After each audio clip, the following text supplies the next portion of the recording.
deal with the fact that he was a black man.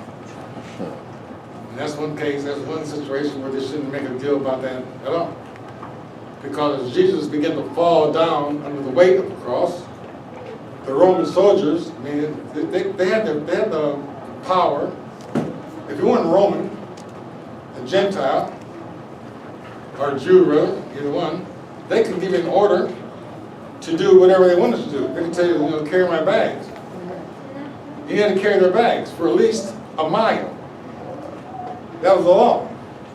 And so when Jesus began to crumble on the way to the cross, it says there's a man that came out of the countryside, a Cyrenian, and the Roman soldiers told him to carry the cross. And I believe there's a spiritual message in that story, in that there's going to come an assignment from the power to be, which is God himself, that's going to assign you the cross. And you just go out the countryside. You weren't a part of the trial, the procedure, or anything else. You happened to be there when the cross was going by, and the cross was being dropped, and so the cross was laid on you. You got a cross to carry. And you can carry it or not. And some have opted not to carry the cross. I want to be associated with Jesus, but not with the cross. The cross gets to heaven, I'm going to just lay it down, but keep on marching.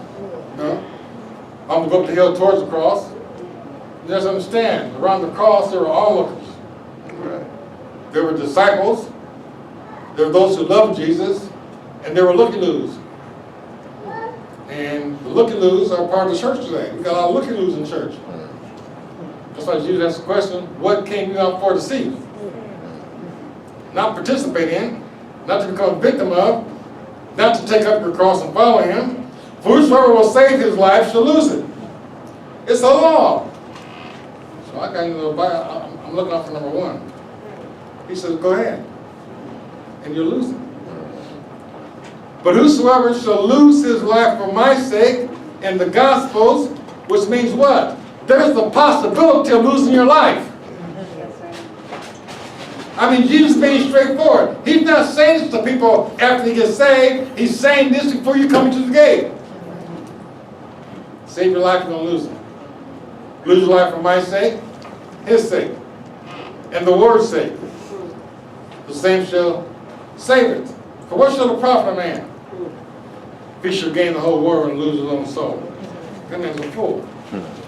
What's taking people out? This, the thorny ground here, the deceitfulness of riches. Gain. Getting this, getting that, so on and so forth.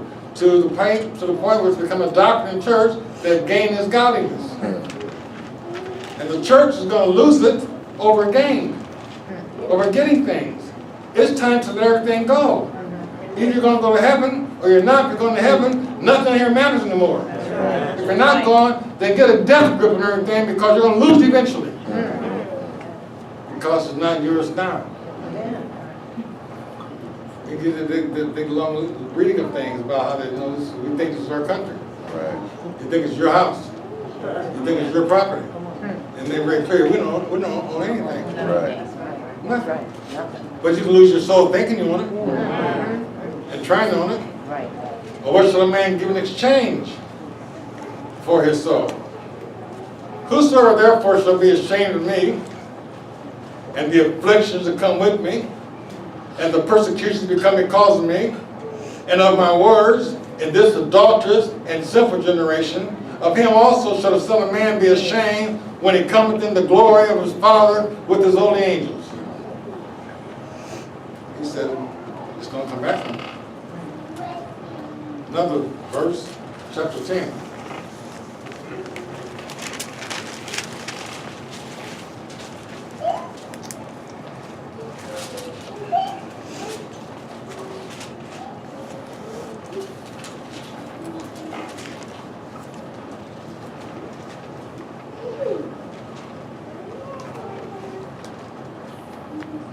Verse 28.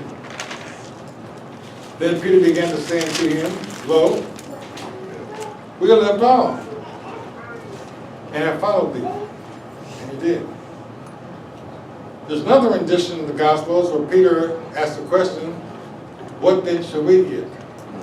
It's not in this book. And Jesus answered and said, Verily I say unto you, there is no man that hath left house, or brethren, or sisters, or father, or mother, or wife, or children, or lands. What she's saying by implication, that following me sometimes involves leaving your brethren, your sisters, your father, your mother, your wife, or your children, or your land. You willing to do that? Amen. You willing to leave your property and live in the den? Should persecution merit that? You willing to let it all go? You're going to try to save as much as you can. We're leaving here, period. What's worth holding on to? What do you intend to take to heaven with you? He's talking about that there's reserved in heaven for you, an inheritance uncorruptible. And what do you want to take from the earth up there with you? Anything that goes up there is going to corrode. It'll corrode on its way up. The gold you take up to heaven with you is going to perish, he said. They might just turn to dust. I don't know what's going to happen when it says gold perishes. Or what is there on earth worth taking to heaven for? Nothing. It's already there. It's not going to prepare a place for you. The wine, maybe also, everything you need in heaven for the next zillion years is already there. Incorruptible, that fadeth not away. It'll stay brand new. Forever. Heirs and joint heirs with Jesus Christ. And how much does he own? We say that quickly and we're right. But we have no idea what we're saying. You know? It's like asking how big is the earth. I drove cross country. I didn't drive coast to coast. I drove to Ohio.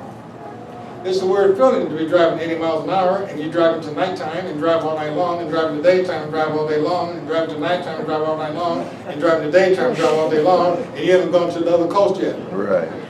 It's still the same country. What would let you drive around the earth? So you can't really grasp how big the earth is because you ain't seen it. Right.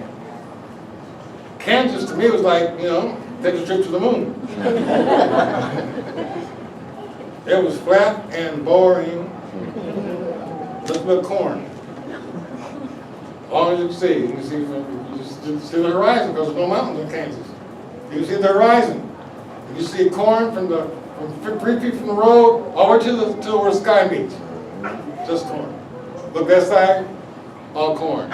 For 492 miles. That's just one state. So he said he owns everything. We can't grasp that. He said the earth is the Lord's, but we know how big the earth is. I mean, something so huge that you can go up in the airplane. Show me something before.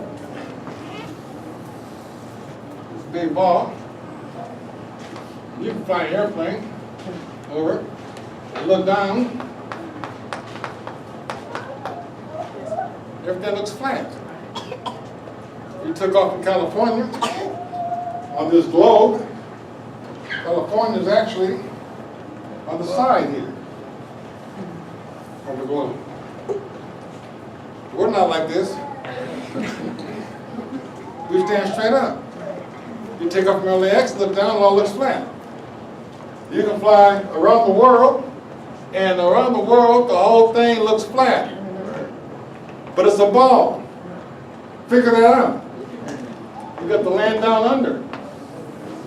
Beneath the ball, the poles, you know, they're at the bottom. Why don't you drop off? Because it looks flat. It's so big, you know they're at the bottom. That's huge. Yeah. And you can be up, you get a viewpoint, a vantage point of 30,000 feet, and that far up, it looks flat. You never see the curve. You got to go up in space around 400 miles. Then you can't see the whole ball. You see a part of the curve of the earth.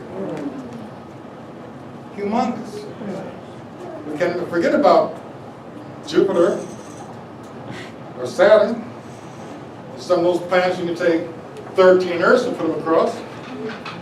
We can't imagine that. We can't imagine the sun like Aldebaran, a star like Aldebaran. You can put a million suns across it. We can't comprehend that. Our minds get lost in that kind of thing. When he said, "I have not seen, nor ear heard, nor has it entered to the hearts or the imagination of man's mind, the things God's prepared for those who love him," he means that literally you can't even begin to daydream what heaven's like. And he's made it all just for you. And reserved in heaven for you. It's yours. I'm going to prepare a place for you. So where I am, you may be also. He'll also be with you. And believe me, you're going to be like God. With your own creation. In your own world. How to believe it. But you start believing because it's coming to you. This is just to get your faith together fast.